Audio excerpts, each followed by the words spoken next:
fucking. Hi guys, welcome back to Sports Angle. Uh, I don't know. I'm a bit gloomy, not because the weather's gloomy. It's raining like cats and dogs in Mumbai. But it's also the sun's not also shining in Manchester and over Ruben Amorim's Manchester United. But yeah, before we get to that, we're going to be talking about Manchester United and we're going to be talking about Ruben Amorim's Manchester United. Before we get special shout out to Tanvi, my sister who's made like Sports Angle merch.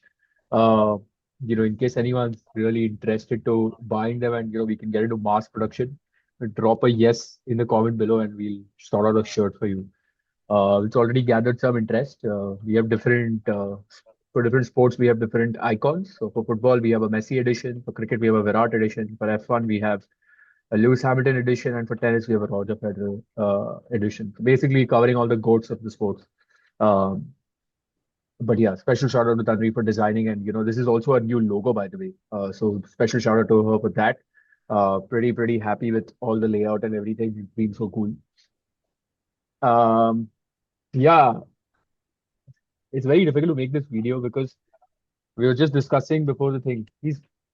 Played, he's managed United for 33 games and has a win percentage of 21, out of which he's played 16 times at Old Trafford, only won six of them, while conceding 24 goals and only scoring 21. And he's still has the audacity to say in yesterday's press conference after the defeat against Brentford, 3-1 away, saying that when we lose, it is the system. When we win, no one blames the system. Yeah, because my guy, we never win. No one is gonna ever say that the system works because it really, I do feel like, okay, I wouldn't say it's completely down to the system 3-4-3, of course, but it's also down to the professionalism, the intensity, the basics. But he's not even fixed that, right? Like it's 2025 and Shaw and Dallow still start for the club. Really baffles me. You'd rather have a kid from the academy who plays because you can make. Or even forget the academy. Instead of Shaw, we can play Euro. It's okay even if we don't have a left centre back opening on that front. Like it's going to make a huge difference. Like Shaw is playing there. I don't know, man. Like, uh, can't blame the front three. The front three was playing there for the first time, and little what they could do, they did. I mean, Sesko still ended up being on the score sheet. That midfield goes beyond me. How Bruno plays in such a deep playmaker role. Partly, yeah, you can blame Bruno for missing the penalty. Of course, you can always blame him for having these stinkers. There's no reason for Amorim not to play Manu and the likes of Euro, who are generational talents. And then, of course, when this right system is not there, any player will look like half the player they are. Right? Brentford had a very simple plan: is to hit us on the transition, put punt long balls into our D area, and that's it. That's all they did for the 90 minutes. And honestly, saying although Binder was at fault for the first goal, but also credit to him that the scoreline did not end up at like a very embarrassing or a very humiliating one. It could have been easily a 5-1, 6-1 drubbing for sure, if not for his thing. But yeah, man, what do you think? I mean, I think I'm just going to leave it here. I can't claim on that. I don't have the energy now to spend on Manchester United. It's just so useless to do it. I mean, see, at the end of the day, I still support Amorim, but when he says that the system isn't a problem, he's Then what mistaken is? that he's mistaken that for sure. Yeah, I feel his system needs a few adjustments, yeah. especially around teams, because the system that he plays, which is of course a nice five at the back, two in the midfield, three up front. Hmm. When you set up that formation, you become over reliant on playing wing plays, right? Yeah, You're playing from the right, yeah, and I've noticed this over this season at least, where let's be honest, this is probably the time we can start analyzing his yeah. game a lot more. He's got the players that he wanted. Hmm. You look at the team, you can see that we can't play off the middle. We are Hmm. not able to the ball in general in the middle. And Hmm. that's also because you're playing Bruno so deep, right? If you see Bruno under previous managers, and let's be honest, he's excelled under every manager he's played Yeah, at yeah, United. 100%. And that too, they've tweaked his role a bit. Like under For a very under mm, Ole, he was more of a second striker. versus Ten Hag. He was more of a deep lying 8, 10, 8.5, 10, but he'd still be next to the goal so that, there is that, uh, there's that growing chance within the game that he does something off the ball or with the ball. And then he had players pivoting around him with the likes of, say, a Rashford or, say, a Martial or anyone for that matter. Like, there was some output with respect to Bruno Fernandes. Now it's just like it looks like he's so far away from the goal. He's connecting the midfield as well as the defense. It's all over the place. It's just become so periodically error prone that yeah, he's missing penalties, and that's the best. That used to be one of the best assets of his game. That he used to never miss penalties, but now he's already missed two out of the three he's been given, which is so unlike Bruno Fernandes. So, see, 100%, I feel it could also be a problem of confidence because when you're playing out of your position and you're expected to do a certain thing and you're not able to do it, that certainly affects things which it affects things that which you were good at. That's how sport works, right? That's how life also works. You might be really good at something, but if there's something new in your life which has already come, you might have an instance or so where things you were actually good at, you start becoming bad at it, right? People are talking about all this nonsense about, oh yeah, we should have given him to Saudi for 100 mil and 700K a week was given him. I mean, yeah, in hindsight, yeah, okay, now it looks cool, but so many times Bruno has bailed us out in derbies, be it cup finals or be it like those aspects where or even for that matter, tight league games, away games where he scored equalizers out of thin air, he scored these screamers and stuff like that. So I'm not going to take like an unnecessary Bruno slander that we should have shipped him up to Saudi. He's not the problem. It's just that what happens is great managers, and I saw this one video of a certain YouTube channel which talks a lot about Man United, good one though, and he made like that particular individual made really really good points. Uh, uh, so within the channel itself, I put in like a comment saying that great managers always have a plan B. Now, when Antonio Conte came in 2016-17 to Chelsea, his first formation was a 4-2-3-1 classic Italian style, right? Or I think he wanted to play a 4-4-2. It did not work. He flipped back to 3-4-3, knowing that that was his plan B. But he also had players to do that. The problem is, uh, teams like United, Bayern, AC Milan, Real Madrid, they don't have a fixed way of playing. They've never had a pattern of playing. You can you can flip through the history pages or whatever the old stat documents and stuff like that and go through it. The basic mentality remains on three things: intensity, discipline, and approach. And that all has to dial down to having a winning result. You need to have that. That's what these teams are based on. They are not like a City or a PSG or something like that, which have not had a culture or a foundation in place and now need a Pep Guardiola to make you play that tiki taka and possession based football and stuff like that. So a lot of managers come here thinking the fact that, oh yeah, we're going to add to our system, but it's just very simple. You have to find a way to win with the players you have, because there is no way on earth you're wanting to make me understand. Okay, fine, I can understand Dalo is bad, Shaw is bad, Binder is bad, but you cannot tell me the rest of the eight players like Delict, Maguire, Bruno Fernandes, Sheshko, Cunha, and Mbumo are bad players. Sheshko, Mbumo, Cunha. Mbumo and Cunha were scoring 20 goals, man, last season in the Premier League. They were literally lighting it up. Bruno Fernandes had a good season last year as well, and a year to that previously, and he's had a consistent run of good form, except for that one season where Ronaldo came in, and of course he was not the main man to go to, right? But before that, we've always seen Bruno Fernandes explode. Uh, so these players are not bad players. It's just that they're playing in a system which limits their exposure and it limits their, I would say, potential in a way also that they're not able to fully grasp on what he's trying to do and what he's trying to say. See, it worked in, I think, the Portuguese league for some or the other reason because he had players coming through. Because you also have to see the culture of the club, right? Like the culture of the club is based on hardcore counter-attacking, quick wing play football. Even the pitch at Old Trafford is made so that we have wide players making an impact and making the goal look extremely big. So that allows you to for the strikers to crowd up the box to make as many runs as possible in those channels and to make sure there is always a head at the end of those crosses. That's what the basic philosophy of Old Trafford is. That's what the basic thing has been there. You roll up the teams from the 60s, the 70s, 80s, 90s, brilliant wingers, quick, fast wingers, strong centre backs, and absolutely dominant strikers who would own that whatever 60-meter area is there. Starting from your Cantona to your Rooney's to your Tevez, Berbatov, Robin van Persie.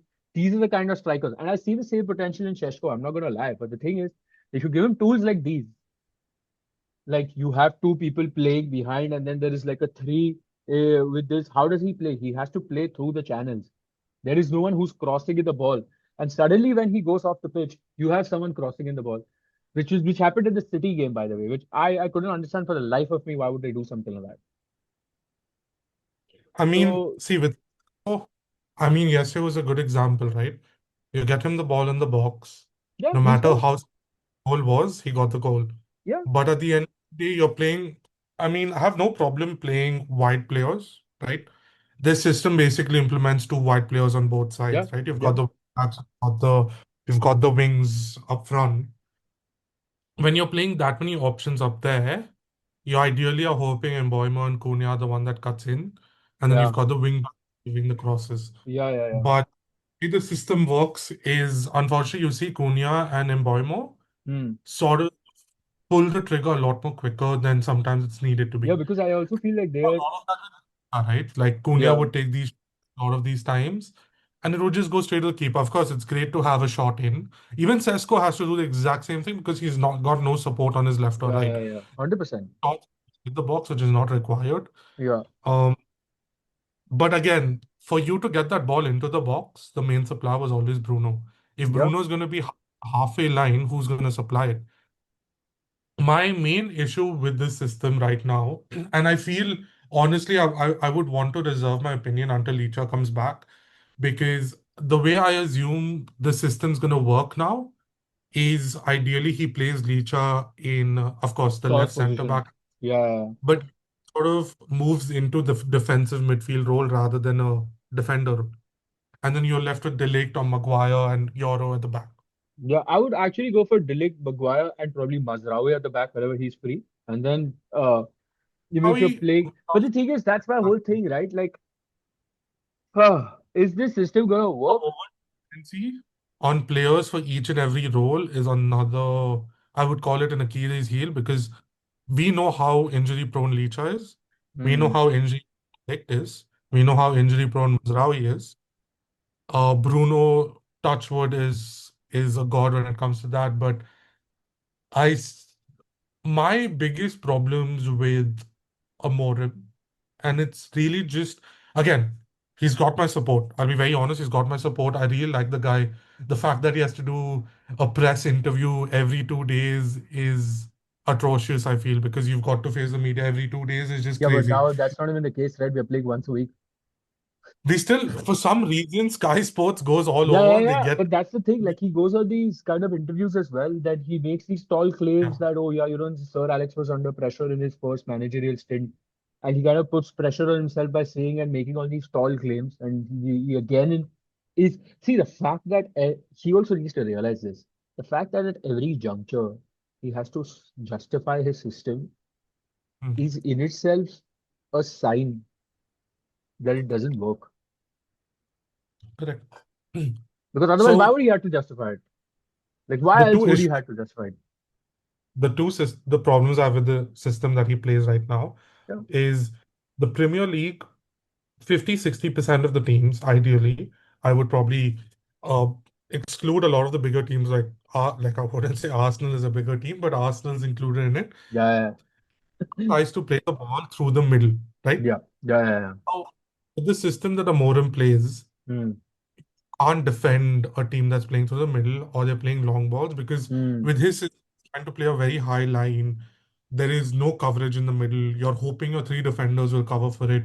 But the hmm, problem is no sequency or fluidity in that. yeah, And I think that affects the Manchester United DNA through the system hmm, is the fact that you're able to play fluid football. yeah, yeah, yeah, Like I yeah, last time we were able to play fluid football was when we were under Ole. You'd yeah, see transition so smooth. Like each and every player understood each other, which Hmm. direction they were going to go, how they were going to get a goal in, right? From a counter-attacking perspective, Ole had like the best team, right? From this system, you can't counter-attack purely because you're maintaining such a high line. Yeah, And then when you're needing to defend, you're going such a deep line. So you're playing a highly intensive game on both yeah, halves of the. yeah. You're And playing it literally two different, I would say, I, into. life of me, I don't understand why Mino doesn't get into that playing 11. Yeah, In even terms if, of a physical transformation, in terms of understanding the game better. I think we've seen glimpses of Menu, and there's enough data to prove that he's a better player than most of our midfielders. I'm not saying Ugarte is a bad player. I think Ugarte should be playing. My ideal solution to the system is to play an Ugarte and Menu pivot so that yeah, you've got a box guy in a Menu who can at least yeah, control midfield a bit. Ugarte is just more focused on tackling and getting the ball back. You've got to play Bruno on the left or the right wing. yeah, I I can't agree. I can't imagine him playing that center midfield role that he's playing right now because you bench Cunha and Mbeumo. I mean, to be very honest, the fact our front three, what I really like about our front three is how adaptable it is, right? Yeah, You can bench a Sesko and play Cunha in the middle. yeah, You can you bench can do that. Mbeumo, you can just basically swap positions constantly across the Yeah, pitch. there's good You want intermobility between the front three. Yeah, you can play that role. yeah, There's no yeah, doubt that role. yeah, So he really needs to adjust that. He needs to stop being like I think the system will work. It's just that the guy needs to stop being so adamant about how he plays it. I mean, play the same formation, there's no doubt about it, but just change the players a little bit here and there, and you're going to see better results, right? You're going to see a little more consistent effort from the players mm, because each and everyone would actually play to roles that they understand. Even if Bruno plays on the left wing or the right wing, his job is very simple. Create chances, get the ball forward, get the ball into the box. yeah, If you get a chance to the ball, you shoot the ball. That's what's missing right now in both of our wingers, unfortunately, right? Cunha is not a guy that crosses the ball ever. He's a yeah, proper Brazilian, sort of cuts in, and I love that about him. Nothing wrong in it yeah. because he'll step up one day because I can see his dribbling skills are unmatched. I saw that Yes. In his the Arsenal game. well, if I'm not wrong, I don't remember Yeah. which In team the it Arsenal as well as the Fulham game. was. Players, right? At one go. Yeah, So you've got that thing in the team, and then Boymo has been trying to sort of cut in more than his crossing, yeah, but yeah, this got a lethal finisher, right? yeah. With Sesko, I've heard enough criticism, but at the end of the day, where is the supply to the guy? Yeah, He it's the has same got. Hoyland issue, right? Like Hoyland was the problem. And before that, they would say, all these strikers are huge issues. Like the likes of, Hmm. say, when Van Persie began in Van Gaal's time, he was the issue. Then after that, when Rooney took over, Rooney's the issue. Zlatan was the issue. Ronaldo, they said, was the issue, but they're not getting any kind of supply. How are they expected to go ahead and score then? I mean, Uh, I look at it now, and I know we've blamed Ronaldo playing a big role in a lot of the things, but I mean, to be honest, if Ole had stayed and Ronaldo had stayed as well, I think it would have eventually worked out. We had a bad string of results that time. Of course, it would have taken a little more adjustment, but if Ole just had that central midfielder that he always wanted, yeah, that system with Ronaldo would have worked. I don't, and now at this point and this juncture, right? I think for the past 3, 4 years, the storyline's been very similar for United. We would blame, of course, the club in terms of how it was managed, and that's been solved. You've seen Jim Ratcliffe take huge steps towards it and sort of getting that sorted out. And then the second thing was we'd blame the players. And look at the bunch of players that we've got, mm, right? We've let go of Anthony, and I'll give this to Anthony that he was an utmost professional when he left. yes, He never said anything internally yep, till he was off. So he has a lot of my respect. Same thing with Rashford as well. yeah, If he were, I mean, there was this podcast that he was in, right, where he spoke about changing transitions. management, Yep. people on results. If you look at it from the way he said it and what he meant from it, it made a lot of sense. So if you let go of Rashford and Anthony, who in a lot of ways were not going to play in the 11 or even in the squad, and you thought they would affect the morale, they've left the club. You've also got Jadon Sancho leaving the club. Yeah, Then your Nana, thank the Lord, has also left the club for a yeah, good year. yeah, Now, another thing with the system is Binder, of course, the notion when he joined our club was he was good on the ball. Unfortunately, he's really not good on the ball. And I think he really feels the pressure of playing for a club like United. You can see him get the jitters every single time. yeah. Whether he's going out even for like a corner or like a curler coming in from one of the set pieces, you do look. He's He is shaky. He is not the most confident person you've seen.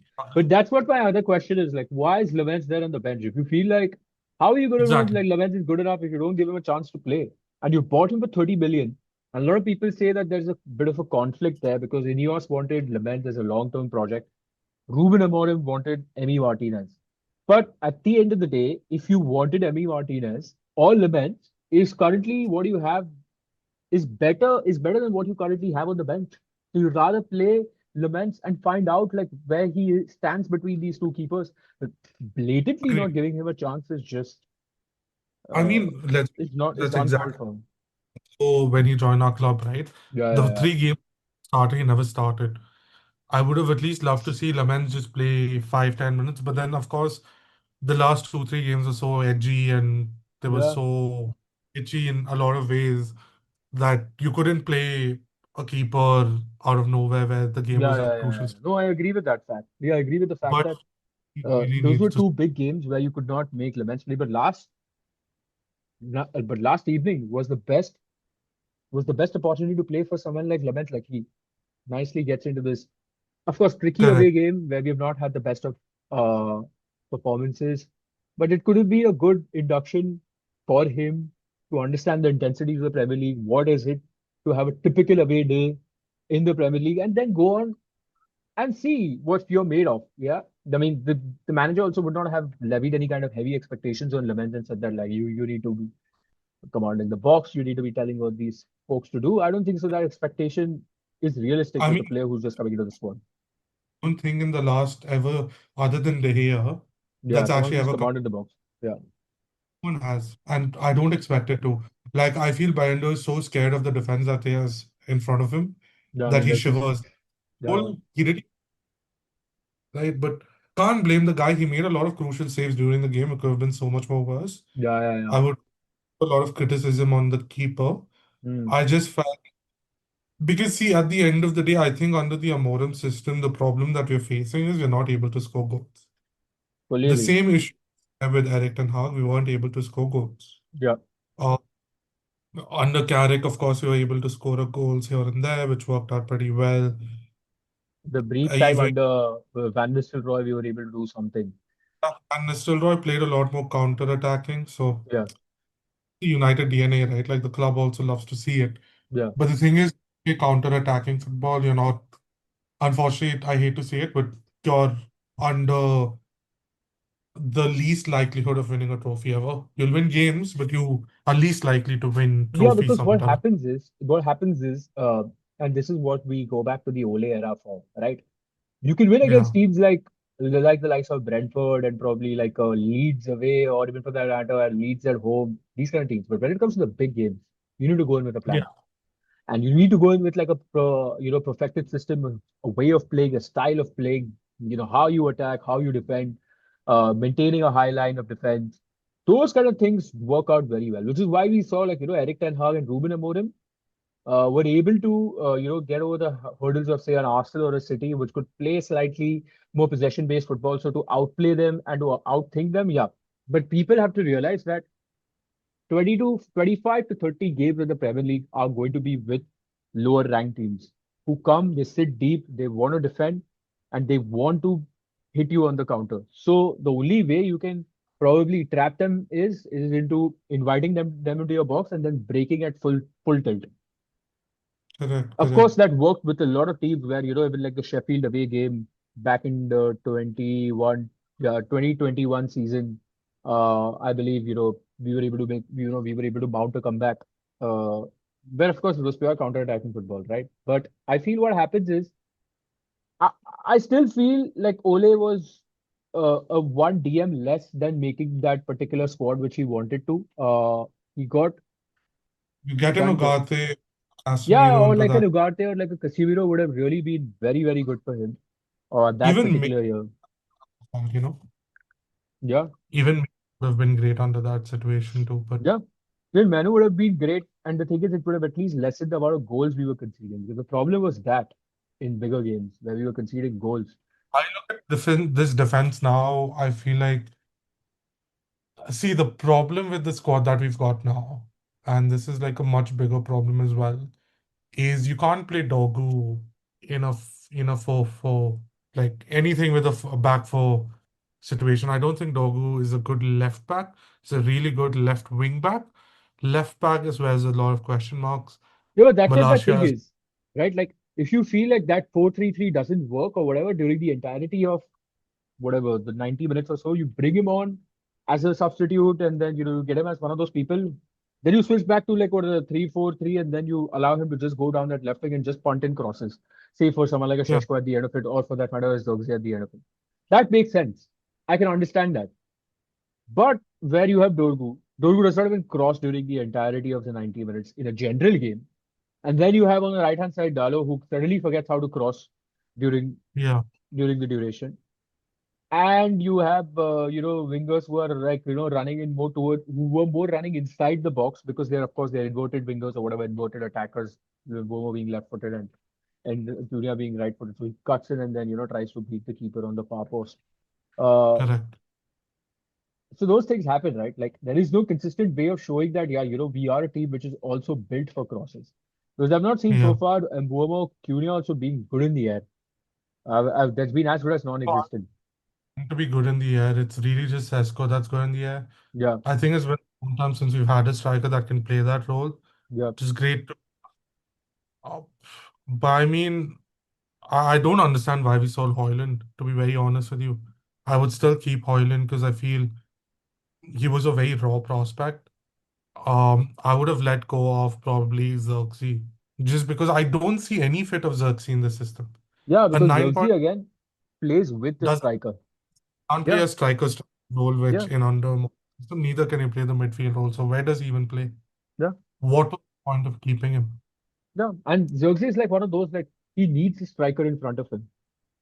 And that Correct. was the entire point. He was got in so that he could help Hoyland with those final passes, right? Correct. Uh, and he could do that. So those things I feel matter. See, I'm not going to say what are the quick fixes and all that, what can happen, what can't happen, because that's just so pointless to, sit over that and think about it because he himself is so rigid on these kind of fundamentals of his, especially the formation.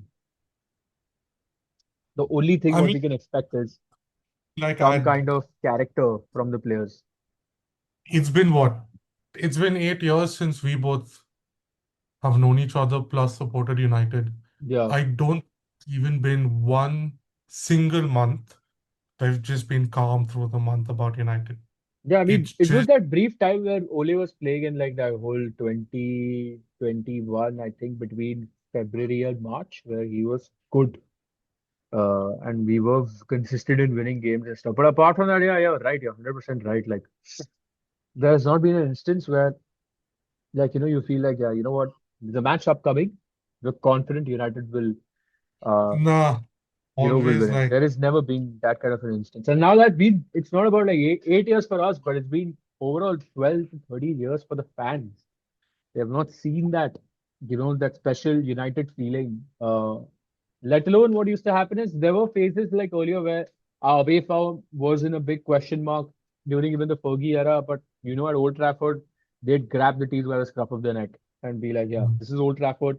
And the thing is, United's not even a tough team to play against. They're such an easy team to play against. Like Burnley last night played City and they struggled to get in the City box. And against us, they scored 3 goals. correct. So that just shows that, and this is a city which is not even at like 70% capacity. Yeah, they're Yeah, literally struggling to get fit players on the pitch. He's not probably found his 3.0 squad yet. Guardiola himself is scrambling here and there to make sure that his system is being fulfilled in terms of the potential, and they're completely relying right now on individual brilliance, which okay, of course, it takes you far, but in like big games and certain complex parts of the season, it turns out to be Correct. costly. I agree. So yeah, of course, like I'm not comprehending that United is going to be like this very robust team which will come back and these are learnings or something. It's just that there are no positive signs. People were confident after the Arsenal loss because they saw signs. They were like, yeah, Yeah. I there was was okay. We saw yeah, the system. I think even the Chelsea game was really good. yeah, We were able to win. Of course, there was a lot of luck on our side as well. But I mean, we played well against Chelsea. But then why is it that we're stepping again? We're playing decent to good football against these slightly bigger teams, right? When we played City, we were demolished. Let's be very honest, we were yeah. demolished. That And there's something about these players when it comes to confidence that really, really bothers me is when yeah, you can see that first, you see their faces go down. yeah. And sometimes, and that's not like the United way of doing things, right? Yeah, You 100% always not. Like strong you belief. don't relate that with United. United is one of those where you would see like back in the day, if they would concede, you would have Rooney, Ferdinand, Vidic shouting at the midfield players and the younger players to wake the fuck up. I'm sorry for my language. I know this will get demonetized for its sake. But I mean, that's exactly what happens, right? So, Yeah, they used to tell him like, yeah, we need to wake the hell up. Like, why aren't you guys passing the ball straight? Why aren't you guys? Because I feel a lot happens with United right now is I think a lot of the game planning is now on stopping. Like yesterday, I could gauge this from Amorim's press conference that a lot was talked about Brentford during the week. But why are we talking about Brentford? If we play our game to its 100% potential, or even for that matter, 90% of its potential, why can't we blow away a team like Brentford? We don't need to be okay. talking about them, except for maybe one player who does this. That's it. Because a lot of people mentioned that, like, the likes of Evra, the likes of, Vidic, they did mention that when Moyes came to the club, this is what he would talk about. He talked about a lot about the opponents, but what about us? We are good at doing this. We are good at winning the ball. We are good at, passing the ball through the channels. That's what we need to talk about. To hell with what they want to do. I'm pretty sure, like, big teams, like, when it comes to big games, even for that matter, say a Madrid or like a Bayern, of course, they play different leagues, but I don't think so. They are fussed about what the team which is visiting them, or they are visiting a certain team they care about. Maybe Madrid is fussed when they're playing an El Clasico or something, or where Bayern is fussed when like Borussia Dortmund. But I'm pretty sure it's not to the extent where they completely deep dive into an analysis of a particular player and their movements. Because here it was like, oh yeah, Brentford has transitions. Brentford, yeah, they could have a lot more players than whatever it is. We are still Man United. We could go and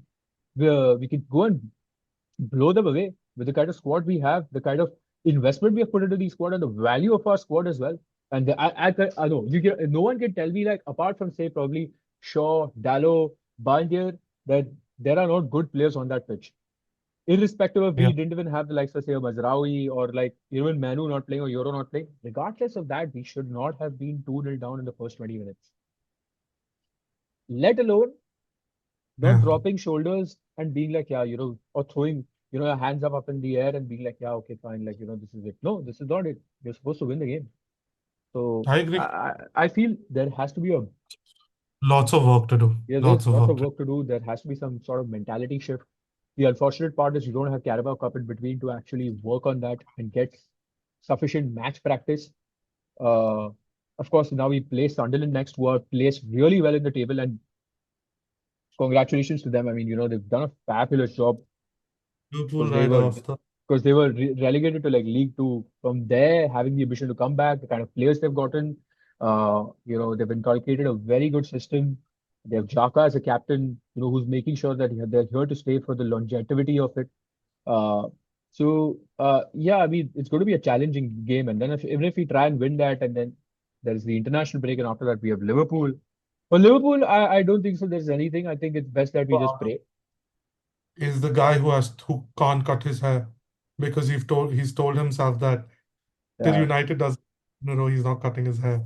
I think he So should either lower that down to like say 2 games, but that's also not happening because Amorim's never won back to back. Morim has not been able to win two back-to-back games under Yeah, United back. yeah. Another, At the end of the day, it all comes down to winning, man. If you don't win, and if you don't of show course. results to the board, to the fans, to the league, see, because had he won like 5 or 6 on the bounce, he had a good start to the season. Maybe he had won 4, or even if he had won last night's game, and he would have ended up losing those two games, whatever he did, I'm pretty sure there will be some laurels being sung about his 3-4-3 system because Yeah. it shows that it works somewhere. Arsenal, okay, we were unlucky. Man City, we got outdone by individual brilliance. But at least with the teams where he played the system through and through, then he could have had some foot to stand on. He would have had some kind of ground to stand on and be like, yeah, you know what, guys, 3-4-3 works. It showed signs against Arsenal. It only didn't show signs against City. So what are you guys talking about? Then you can probably Yeah. talk something. You were struggling to beat a Burnley at home with a 3-4-3. Then you barely got through with Chelsea with a 3-4-3. And now you got smashed by Brentford away. On what kind of grounds are you trying to justify saying that you're winning with the system? Is he counting the training games which he's winning with that system as well? Because my guy, that doesn't count. I don't know. See, guys, We'll be next week. yeah. I Next mean, day. let us know Like your thoughts below in the comments what the exact problem is. Or forget the problem. I know what the problem is. Right now, the problem is pretty much only a blind person, or even a blind person can see the problem. Drop us in the comments below what do you think he should do differently in terms of formations, in terms of some voodoo magic, in terms of if you feel like there is a new massage therapist in Manchester which these guys should go to so that they get great relaxation before games. Because dude, like you're training 1 week for a game like this and you do something so atrocious. Yeah, that goes beyond me. So yeah, that's all for this one. We'll be back in a video like this. We'll be more consistent with the football part of it. Cricket, of course, has a topsy-turvy uh, kind of a yeah. schedule. Yeah, where it's a bit difficult to keep up with the consistency of it. IPL was much easier because there's a recurring calendar with a certain set of games and a certain momentum. But if you want us to cover the India West Indies Test match or the India Australia uh, the tour which is coming up for Australia, especially for the ODIs and T20s, we'll be happy to do that. And yeah, I hope you guys are tuning in for the Women's World Cup as well. Um, we would be talking about some marquee games within that. Then India Australia and India Pakistan within that would be something to look forward to.